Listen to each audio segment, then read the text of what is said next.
Assalamualaikum warahmatullahi wabarakatuh. So hari ni saya nak tunjuk jalan yang ada dekat kawasan sini.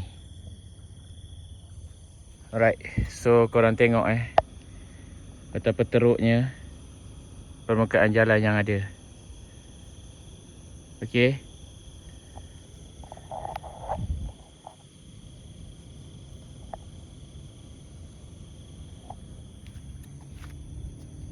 nampak?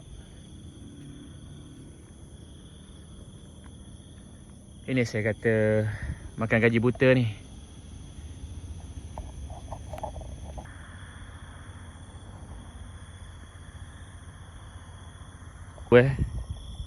Korang tengok jalan ni macam mana.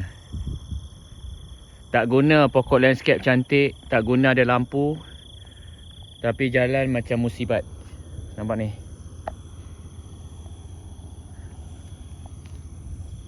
Nampak? Bukan sikit kejap lagi saya akan tunjuk.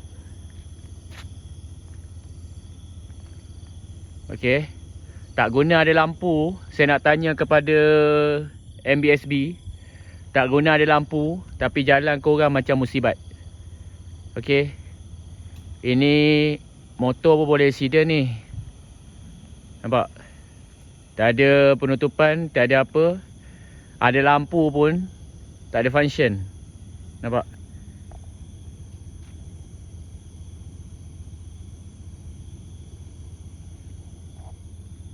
Inilah kualiti kerja korang. Christmas Day korang cuti, Sabtu Ahad korang cuti. Saya tak tahu korang buat apa.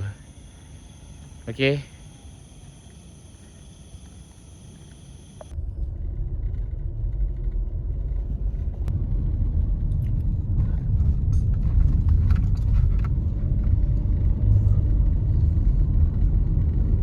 Ni saya nak buat sosial eksperimen kepada kaki tangan majlis Kalau saya cakap lubang ni berbahaya, kita tengok sosial eksperimen saya pada jam 1 pagi. Kalau ikut jalan harian, jalan sibuk, masing-masing ada otak, masing-masing ada star, masing-masing ada bangang-bangang korang yang simpan. Kita tengok macam mana kedalaman dia. Ini dalam dia. Alright, kita test.